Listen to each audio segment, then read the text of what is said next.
NDT न्यूजच्या बातमीपत्रात मी प्राध्यापक SS Shah आपले मनपूर्वक स्वागत करतो। आता पाहूया आजच्या ठळक बातम्या।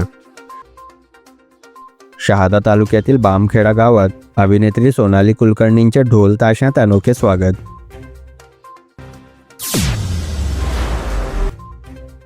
बेशिस्त वाहन चालकांवर वाहतूक पोलिसांच्या ब्रेक, दंडात्मक कारवाई तीव्र।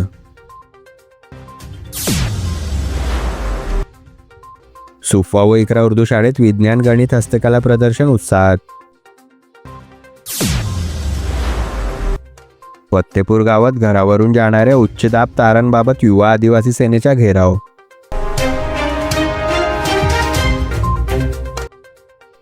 आता सविस्तर बातम्या।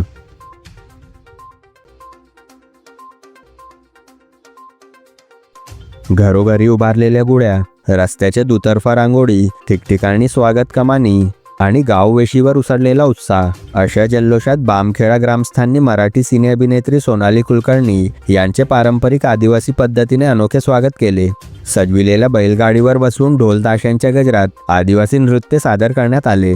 या अस्सल ग्रामीण स्वागताने अभिनेत्री सोनाली कुलकर्णी भारावून गेल्या। मुख्यमंत्री समृद्ध पंचायत राज अभियानांतर्गत ग्रामविकासाला चालना देण्यासाठी व ग्रामस्थांशी थेट संवाद साधण्यासाठी सोनाली कुलकर्णी नंदुरबार जिल्हा दौऱ्यावर आल्या होत्या। बामखेडा भेटीदरम्यान त्यांच्या हस्ते विद्यार्थ्यांसाठी अभ्यासिका कक्षाचे उद्घाटन करण्यात आले। तसेच वृक्षारोपण, जलतारा, शोषखड्ड्याचे उद्घाटन आणि श्रमदान करण्यात आले। परसबाग उद्घाटनावेळी जिल्हा परिषद मराठी शाळेतील चिमुकल्यांनी त्यांचे स्वागत केले। यावेळी त्यांनी विद्यार्थ्यांशी मनमोकळा संवाद साधला। जनावरांच्या शेणापासून गॅस निर्मिती करणाऱ्या गोवर्धन प्रकल्पाला भेट देऊन त्यांनी प्रकल्पाची माहिती घेतली व गावातील विकास कामांचे कौतुक केले।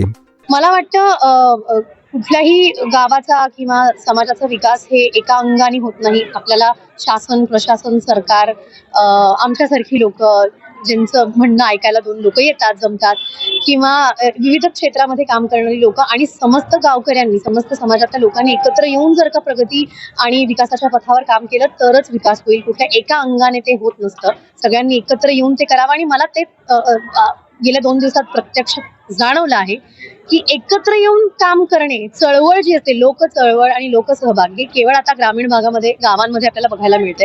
शहरांमध्ये लोक चळवळ म्हटली की फक्त इंस्टाग्राम आणि ट्विटरवरती लोकांनी एकत्र येऊन ट्रोलिंग किंवा जे काय असेल ते सोशल मीडिया पुरतं असतं। पण सोशल मीडियावर टाकून काय होत नाही। 4 लोक, 400 लोक, 4000 लोक त्याच्यावर फक्त बोलतात, बोलून काय होत नाही। प्रत्यक्ष ग्राउंड लेवलवर उतरून काम करावं लागतं आणि ते जे काम करावं लागतं ते ग्रामीण भागामध्येच होतं आहे आणि हे मला वाटतं प्रत्येक गावाची सगळ्यात मोठी ताकद आहे। Bureau report, NDT news.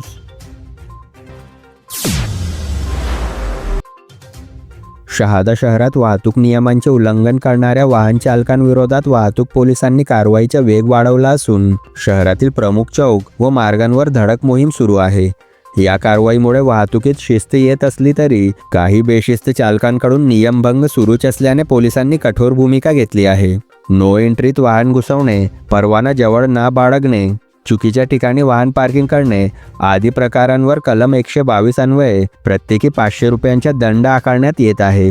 कर्णकर्कश horn व फटाका बुलेट वापरणाऱ्यांना 1000 रुपयांचा दंड तर परवाना नसलेल्या चालकांना सुमारे 5000 रुपयांचा दंड ठोठावला जात आहे।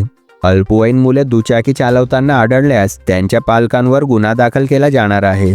दरम्यान डोंगरगाव रोड, शासकीय विश्रामगृह परिसर व स्टेट बँक चौकाजवळील अतिक्रमणांमुळे वाहतुकीला अडथळा निर्माण होत असून अपघाताची शक्यता वाढली आहे। त्यामुळे वाहतुकीला अडथळा आणणारी अतिक्रमणे तातडीने हटवावीत अशी मागणी नागरिकांकडून होत आहे। Bureau report, NDT news. सुफा व इकरा उर्दू शाळेत विज्ञान, गणित व हस्तकला या विषयांचे भव्य प्रदर्शन मोठ्या उत्साहात पार पडले। कार्यक्रमाच्या अध्यक्षस्थानी यंग सायंटिस्ट प्राध्यापक रियाज अली सय्यद होते। प्रदर्शनाचे उद्घाटन जाकीर मिया जहांगीरदार यांच्या हस्ते करण्यात आले, तर हस्तकला विभागाचे उद्घाटन प्रवीणा राजेश कुलकर्णी यांच्या हस्ते करण्यात आले। या प्रदर्शनात इयत्ता 1ली ते 10वीच्या विद्यार्थ्यांनी सहभाग घेतला असून विज्ञान, गणित व हस्तकला अशा 3 विभागातून एकूण 445 प्रकल्प सादर करण्यात आले। जलसंधारण, पर्यावरण संरक्षण, सौर ऊर्जा, वाहतूक व्यवस्था, आधुनिक तंत्रज्ञान, आरोग्य व स्वच्छता अशा विविध विषयांवरील प्रयोग व मॉडेल्स विद्यार्थ्यांनी आत्मविश्वासाने मांडले। प्रदर्शनाच्या यशस्वीतेसाठी विज्ञान, गणित, हस्तकला समिती व सर्व शिक्षक कर्मचाऱ्यांनी परिश्रम घेतले। Bureau report NDT news. Shahada तालुक्यातील फत्तेपूर येथील वार्ड क्रमांक 3 मध्ये घरावरून लोंबकळणाऱ्या उच्चदाब विद्युत तारांमुळे नागरिकांच्या सुरक्षिततेचा प्रश्न गंभीर झाला आहे. या पार्श्वभूमीवर युवा आदिवासी सेनेच्या वतीने महावितरणाच्या कार्यकारी अभियंत्यांना घेराव घालून पोल व विद्युत तारा तातडीने स्थलांतरित करण्याची मागणी करण्यात आली. सदर उच्चदाब तारा पावसाळ्यात विशेषतः धोकादायक ठरत असून विद्युत फॉल्ट होऊन अपघात अथवा आग लागण्याची शक्यता व्यक्त करण्यात आली आहे. यावेळी अनेक पदाधिकारी व महिला कार्यकर्त्या उपस्थित होत्या. 33 kV लाईट शहादा ते धडगाव गेली, ती गावामधून फत्तेपूर गावामधून गेली. आता तिथं वस्ती वाढून गेली आणि तिथं रात्र महिला बाहेर जातात आणि ते तार आहेत ते एकदम जीर्ण झाले, पोल जीर्ण झाले, तर ते गावाबाहेरून काढण्यात यावे ही आमची मागणी आहे. आणि परंतु आम्ही जेव्हा कार्यकारी अभियंता यांना दिले तर ते कार्यकारी अभियंता असं म्हणणं आहे की आमच्याकडे पैसा नाही, आमच्याकडे निधी नाही, कुठली तरी योजनामध्ये आणू, आम्हाला ते काय माहिती नाही. तुम्ही राज्य सरकार केंद्र सरकार काही पण करा, परंतु आमच्या गावातील समस्या सॉल्व करा.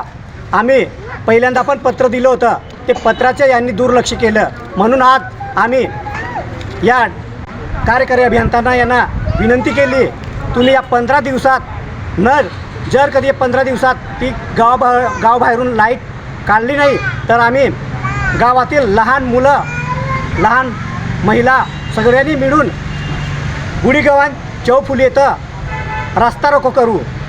Bureau report NDT news.